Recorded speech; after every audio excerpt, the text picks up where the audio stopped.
നമുക്ക് വയനാട് കൃഷിയുണ്ട്, high metro സിസ്റ്റങ്ങളുണ്ട്, മറ്റു അപ്പൊ ഇത് ആശ എന്ന് പറഞ്ഞ ഇതിന്റെ ഒരു ഇഷ്യൂ മാത്രമാണ്.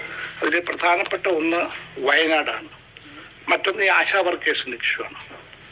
അതിന് നോട്ട് കൊടുക്കാൻ പറഞ്ഞിട്ടുണ്ട്. സംസ്ഥാന ഗവൺമെന്റ് നോട്ട് അധികം താമസിച്ച് അത് എത്തിക്കാം എന്ന് പറഞ്ഞിട്ടുണ്ട്. അപ്പോൾ എൻ്റെ കയ്യിൽ നോട്ടില്ല ഇപ്പോൾ, കാരണം ഇപ്പോഴുള്ള ഒരു നോട്ട് കൊടുക്കണം എന്ന് പറഞ്ഞത്.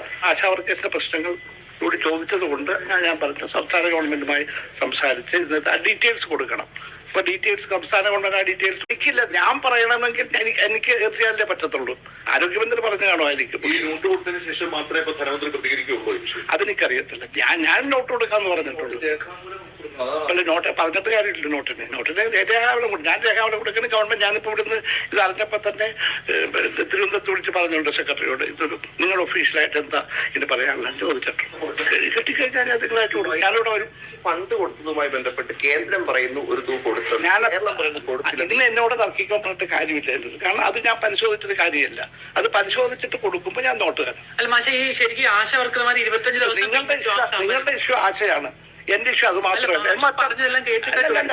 നിങ്ങളുടെ ഏതെങ്കിലും ഒരു ഇഷ്യൂ മേക്കർ പിടിക്കണ്ട. നിങ്ങളുടെ ജോലിയാണ്. ശരിക്കും പറയാനുള്ളത് ഞാൻ മൊത്തം കേരളത്തിന്റെ കാര്യങ്ങൾ ഫൈനാൻസ് മിനിസ്റ്ററുടെ ചർച്ച ചെയ്തു. കൂടിക്കാഴ്ചയ്ക്കുള്ള മുഖ്യമന്ത്രിയുടെ താല്പര്യം ധനമന്ത്രി അറിയിക്കുകയായിരുന്നു. ഈ ചർച്ചകൾ നടന്നുകൊണ്ടിരിക്കുകയാണ്. അപ്പൊ അദ്ദേഹം 11-12 ഇവിടെ ഉള്ളത് കൊണ്ട് സ്വാഭാവികമായിട്ട് അവർ തമ്മിൽ നേരിട്ട് ചർച്ചയുണ്ടാകും. അതാണ് ഇന്നത്തെ ഏറ്റവും ഒരു മിഷന്റെ പ്രധാനപ്പെട്ട ചർച്ചയ്ക്ക് തയ്യാറാണെന്ന് അതെ, അവർ ചർച്ച ചെയ്യും. മിക്കവാറും 12-ാം തീയതി സാധ്യത. എല്ലാ വിഷയങ്ങളും അല്ല, ഈ ഒരു വിഷയം മാത്രമല്ല ചർച്ച ചെയ്യണം. ഇതൊരു വിഷയം, പല വിഷയങ്ങൾ ഒന്ന് മാത്രമാണ്. നമുക്ക് വയനാട് കൃഷിയുണ്ട്, ഹൈ മെട്രോ സിസ്റ്റങ്ങളുണ്ട്. ഞാൻ പറഞ്ഞ കൂടെ കേൾക്കുന്നത് അല്ല, നിങ്ങൾ അതിന്മേൽ തന്നെ പിടിച്ചു നിൽക്കുമെന്ന് എനിക്കറിയാം. നമ്മളത് സോറി, എനിക്ക് അതിനെ കുറിച്ച് ഒന്നും പറയാം.